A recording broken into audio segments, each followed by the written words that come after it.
Hey guys, welcome back to my channel. I'm Farah, and in today's video I'm going to be doing a very quick April reading wrap up.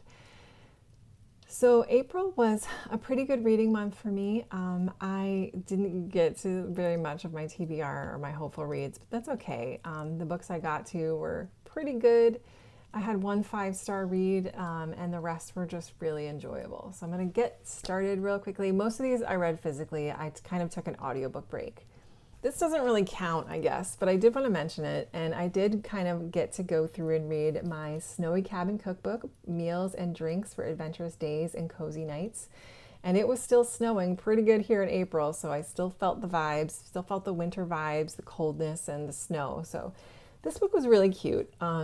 It had a lot of just fun little sections where it talked about like hygge how-to, just like... it's kind of geared towards skiers and snowboarders.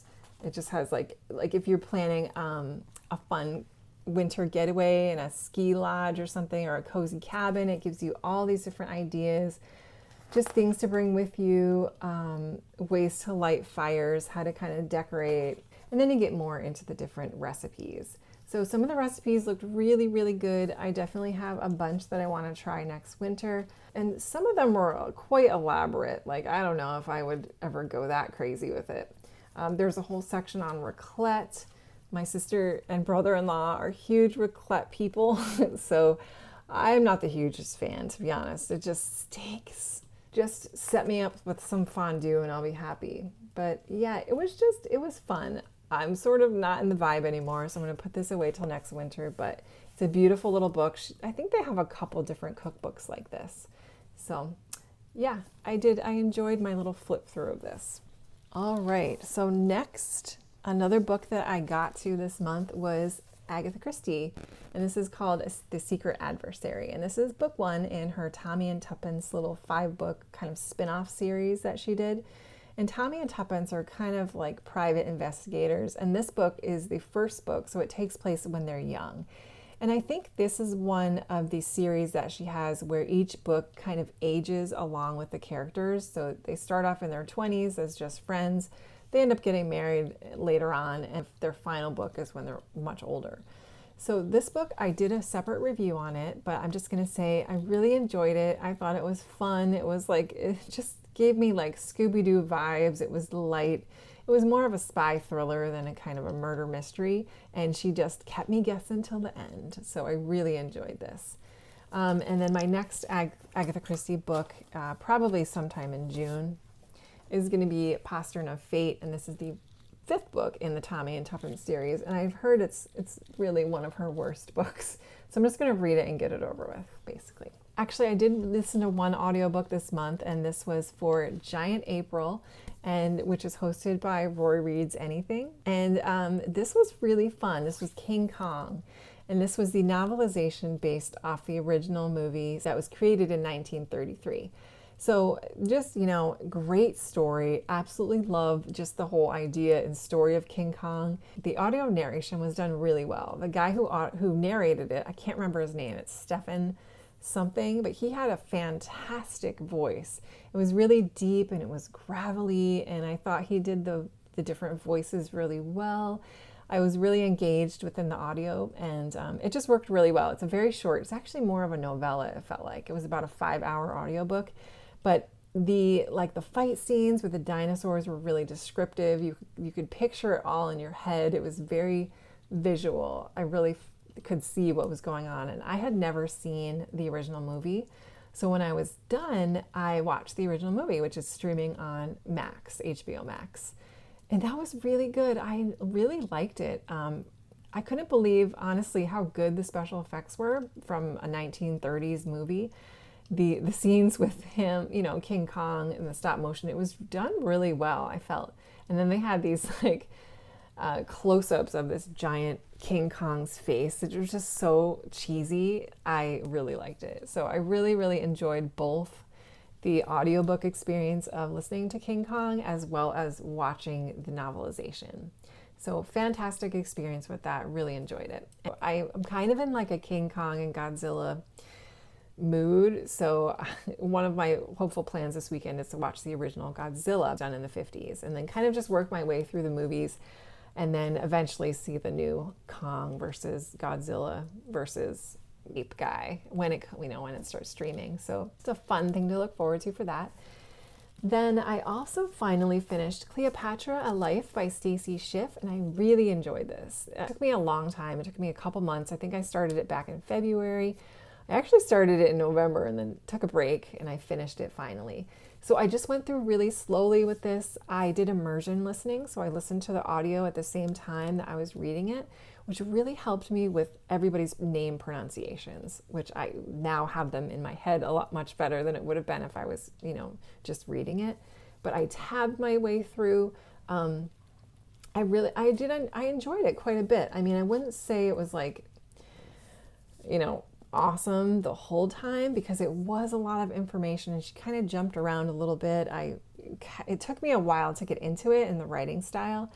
But again, this was a book that was so visually available for me. Just the way she wrote her prose, her descriptions, she really painted this picture that I could envision what Alexandria looked like and what this ancient, what Rome would have looked like compared to Cleopatra's palaces and the smells and the sights and the elaborate, just everything. I just wish that we could have known Cleopatra a little more intimately and really known what she felt and what her thoughts were, because everything that Stacy Schiff really had to work with was the, ancient documentation from the historians at the time who were living in a very patriarchal society and who really just told the story how they felt it was. And we really will never probably know the truth, about everything. But she was just such an incredible woman. I mean, she was one of the most powerful, rich women ever to be alive. And just what she went through and just the whole Ptolemy family just trying to kill each other all the time. And everybody, you don't know if your kid's going to try to kill you or your brother.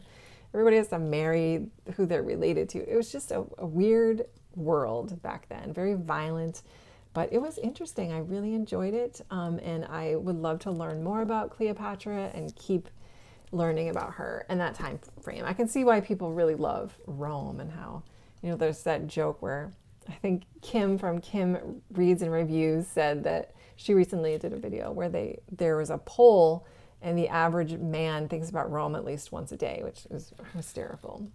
Next, I was able to finish The Handmaid's Tale by Margaret Atwood, and this was really, really good. This was just such a chilling and disturbing look into this dystopian world where women are basically treated like property. The different levels of being a woman, you are either, if you're fertile, then you're in this category of handmaids, and you have no control. You have no say in your body anymore. And you kind of plopped right into it. They've been in this world for a few years now. And our main narrator, which we never find out her real name, but she goes by Offred within the novel. And she's just kind of telling us what's going on. So it's written in a present day tense, which is chilling because you can just feel from the writing how just lost she is and how just effed up her mind has become from living in this world, because she clearly remembers normal life in the 80s before this religious cult kind of took over the government and forced this perverse version of the Old Testament and their rules. And it was just freaking scary how religious fanatics could do that. And just, it's all about power. There's no God within this. It's all about power and using the Bible as a weapon to, create this patriarchal world. And it's just so awful, but such a good book. I did really enjoy it. So that was The Handmaid's Tale. And then finally, I'm not going to talk too much about this because I just put out a separate review on this, or I will be putting out a separate video on this. I'm not sure which I'll post first, but this is The Comfort Book by Matt Haig. This was absolutely wonderful. I really enjoyed it. 5 stars. It had so many beautiful messages within this book, and just, you'll just watch the video if you want to know more. It was phenomenal. I feel like most people should read this. Most people should have this book in their collection and should read it, because it's just a great reminder that you're not alone. You're not alone. You know, we all go through moments of feeling down, depressed, and anxious, and not good enough and not worthy enough, and our relationship sucks, or our job sucks, or we're not making enough money, or we're not good enough on BookTube, and nobody likes us and nobody wants to watch our videos, and we're growing so slowly. I'm just kidding. But it's a great reminder that, you know, being sad and anxious and depressed, it's all part of the human experience, and there's nothing wrong with you. You know, you're good enough, and you are just going on your journey, just as we all are. And this is just a wonderful, well-intended book. I mean, for somebody like him that went through very deep depression and was able to come out on the inside with just such a beautiful perspective and insight, and his desire to share that with people, and just to like give you this invisible hug that's like, you're gonna be okay, you're gonna be okay, everything's gonna be okay. It just starts very simply by breathing and taking a nice deep breath. In the words of Adriene from Yoga with Adriene, I say this to my kids every night and they get so irritated, but take the deepest breath you've taken all day and just feel what that exhale feels like. You know, that's what it's all about. And I loved it. I love this book. So that is my hopefully quick reading wrap up for April. I hope you guys enjoyed the video. And if you've read any of these, please let me know. I hope you enjoyed it if you did. And thank you so much for watching. I really appreciate all of you, and take care, everybody. I hope you have a great rest of your day.